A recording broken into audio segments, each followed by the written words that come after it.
આપણા ઋષિ મુનિઓએ આપણને ખૂબ સરસ રીતે સમજાવ્યું છે ચોઘડિયા દ્વારા. તમે ક્યારે આ ચોઘડિયાનો વિચાર કર્યો છે? આપણા જે ચોઘડિયા છે 1.5 કલાકનું એક ચોઘડિયું હોય, આના ઉપર વિચારજો.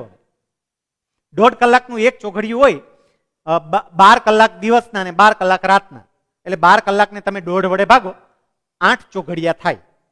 પણ ચોઘડિયા 8 નથી. આપણો આ વેબિનાર પૂરો થાય ને પછી કેલેન્ડર ઉપાડજો અને કેલેન્ડર ઉપાડીને જોજો, ચોઘડિયા 7 છે, 8 નથી. 7 ચોઘડિયા છે. એટલા માટે કારણ કે જે પહેલું ચોઘડિયું હોય ને છેલ્લે પાછું એ જ આવે. જો કાળ પહેલું હોય તો છેલ્લે કાળ આવે, પેલું શુભ હોય તો છેલ્લું શુભ આવે. જે પહેલું ચોઘડિયું હોય એ જ છેલ્લું આવે, એટલે ચોઘડિયા 7 છે. આ 7 ચોઘડિયામાં એક તટસ્થ છે, ન્યુટ્રલ. એ સારું પણ નથી, એ ખરાબ પણ નથી, ન્યુટ્રલ છે, તટસ્થ છે. એનું નામ ચલ. ચલ છે ને એ ન્યુટ્રલ છે, તટસ્થ છે, સારું પણ નથી ને ખરાબ પણ નથી. 3 ચોઘડિયા સારા છે. એ છે શુભ, લાભ અને અમૃત. અને 3 ચોઘડિયા ખરાબ છે.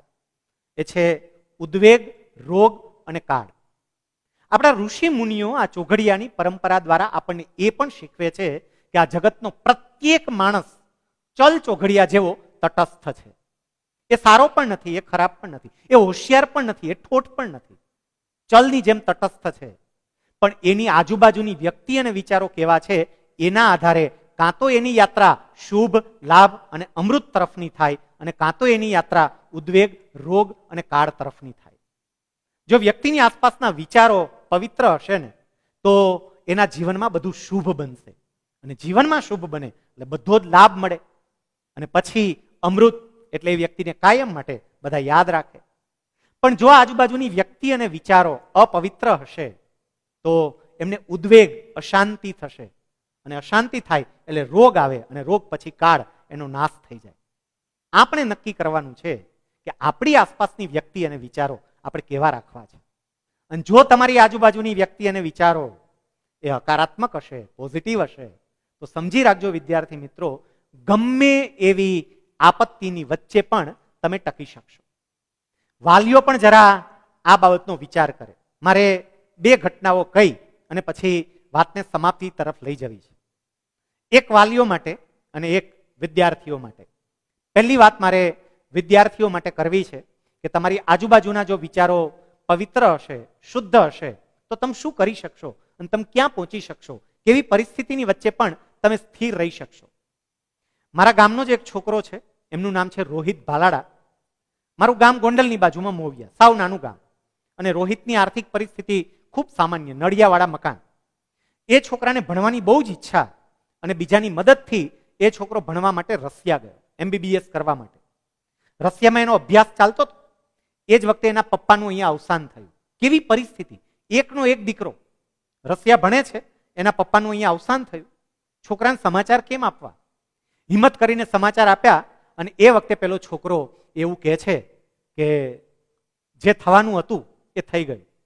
ભગવાનની જે ઈચ્છા હશે, મહારાજની જે ઈચ્છા હશે, સ્વામીની જે ઈચ્છા હશે એ પ્રમાણે થયું. હવે આપણે એને કંઈ બદલી શકવાના નથી. હું ત્યાં આવું તો ખોટો ખર્ચો થશે. પપ્પાની જે વિધિ કરવાની હોય એ તમે કરો, હું અહીંથી એમના માટે પ્રાર્થના કરીશ. એ છોકરાએ પૂર્ણ સ્વસ્થતા સાથે પોતાનો અભ્યાસ ચાલુ રાખ્યો. એમના વિચારો એવા પવિત્ર હતા. અને એને કારણે પરિણામ સાહેબ એ આવ્યું કે દીકરાએ MBBS કર્યું, MD કર્યું, PhD કર્યું. રશિયન ભાષા ઉપર એને એવો કમાન્ડ પ્રાપ્ત કર્યો કે સમગ્ર વિશ્વની ટોચની મેડિકલ યુનિવર્સિટીઓમાં જેનો સમાવેશ થાય છે એવી peoples friendship university of Russia, મોસ્કોની અંદર એ છોકરો વિઝિટિંગ ફેકલ્ટી તરીકે ત્યાં ભણાવવા માટે જાય છે રશિયાના મેડિકલ સ્ટુડન્ટને. આપણા વડાપ્રધાન નરેન્દ્ર મોદી સાહેબ જ્યારે રશિયા બ્રિસ્ક સમિટમાં ગયા ત્યારે આ નાના એવા મારા મોવિયા ગામનો છોકરો દુભાષ્યા તરીકે વડાપ્રધાનની સાથે હતો. એ છોકરાનો ભાષા પરનો કમાન્ડ એવો હતો. એટલે જ્યારે આપણા રાષ્ટ્રપતિ પ્રણવ મુખર્જી મોસ્કો ગયા ત્યારે પણ આ છોકરો એમની સાથે હતો. અને અત્યારે એ જ છોકરો બધો જ અભ્યાસ પૂરો કરી ભારત આવ્યો. ડોક્ટર તેજસ પટેલની સાથે એમણે 1.5 વર્ષ કામ કર્યું. તેજસ પટેલને આપણે બધા ઓળખીએ છીએ. એમની સાથે એમને 1.5 વર્ષ કામ કર્યું. અત્યારે એ છોકરો મહિનાના 10 થી 12 લાખની પ્રેક્ટિસ કરતો હતો. પણ આ કોરોનાની વૈશ્વિક મહામારી આવી, એ છોકરાએ કહ્યું કે મારું ભણેલું જો મારા વતનને કામમાં ન આવે આવી મુશ્કેલીના સમયે તો ભણેલું શું કામનું. એ પોતાની આ લગભગ 10 થી 12 લાખની માસિક પ્રેક્ટિસ છોડી મકાન બનાવવા માટે પોતે એકઠી કરેલી બચત લઈ અને પાછો અહીંયા ગામડે આવી ગયો અને એને કોવિડ કેર સેન્ટર શરૂ કર્યું.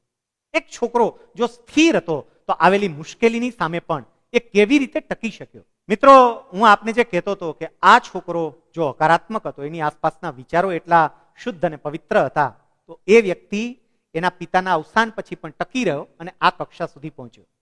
વાલીઓને પણ મારે કહેવું છે કે વારે વારે તમારા સંતાનોને નહીં ટોકો. અત્યારની જે પરિસ્થિતિ છે એ પરિસ્થિતિની અંદર તમારા સંતાનોને તમારી ટીકાની નહીં, તમારા ટેકાની જરૂર છે. એને ટેકો આપો. એક ઘટના હું તમને કહું. બોર્ડની અંદર અભ્યાસ કરતો એક વિદ્યાર્થી, એનું બોર્ડનું પરિણામ આવવાનું હતું અને જે દિવસે એનું પરિણામ ડિક્લેર થવાનું હતું તે વખતે નેટ ઉપર પરિણામ ડિક્લેર ન થતું, આપણને ઇન્ટરનેટ ઉપર માહિતી ન મળતી. એટલે જે દિવસે એનું પરિણામ ડિક્લેર થવાનું હતું તે દિવસે એ છોકરાના પપ્પા એવું કહે છે કે બેટા, તારું રિઝલ્ટ આજે આવવાનું છે, હું તારું રિઝલ્ટ લેવા માટે જાઉં છું. એનું રિઝલ્ટ લેવા માટે ગયા અને જ્યારે એનું રિઝલ્ટ લેવા માટે ગયા તો એ વખતે એ રિઝલ્ટ લઈને તો આવ્યા. પેલો છોકરો એકદમ આમ રાહ જોતો હતો કે ક્યારે મને મારું રિઝલ્ટ જાણવા મળે, ક્યારે મારું રિઝલ્ટ જાણવા મળે. અને એ વખતે આ ભાઈ પોતાના દીકરાને એવું કહે છે કે બેટા, હું તને સાંજે રિઝલ્ટ કહીશ. આપણે સાંજે એક પાર્ટીમાં જશું, આપણે પાર્ટી કરીશું અને ત્યાં તને રિઝલ્ટ આપવામાં આવશે. આ છોકરાને એવું થયું કે પપ્પાએ પાર્ટીની વાત કરી છે એટલે મારું રિઝલ્ટ તો બહુ જ સારું હશે. સાંજે બધા બહાર ગયા જમવા માટે અને બહાર જમવા માટે ગયા. ત્યાં જમીને જ્યારે એ આવ્યા તો એ વખતે એ જમીને આવ્યા ત્યારે એ છોકરાને એના પપ્પા, પેલો છોકરો એના પપ્પા પાસે જાય છે, પપ્પા હવે તો રિઝલ્ટ કહો, હવે તો આપણે જમી પણ લીધું. અને એ વખતે એના પપ્પા છોકરાના ખભા પર હાથ મૂકીને એવું કહે છે કે બેટા, તારું રિઝલ્ટ એ છે કે તું ફેલ છે. પેલો છોકરો થોડો અચંબામાં, પણ પછી એ વખતે એના પિતા એવું કહે છે પણ બેટા, તું આ બોર્ડની પરીક્ષામાં ફેલ થયો એનો મતલબ એમ નથી કે તું જીવનની પરીક્ષામાં ફેલ થયો. બેટા, આપણે ફરીથી પ્રયત્ન કરીશું, જે ભૂલો હશે ભૂલો સુધારીશું. જાગ્યા ત્યારથી સવાર એ છોકરાને એના પપ્પાની આ વાતોથી હિંમત આવી અને એ હિંમતને કારણે એ છોકરાએ ફરીથી પ્રયત્નો કર્યા, ધીમે ધીમે આગળ વધતો ગયો. આજે એ છોકરાને તમે જેટલા લોકો સાંભળો છો ને બધા જ ઓળખો છો. એ છોકરાનું નામ છે અનુપમ ખેર.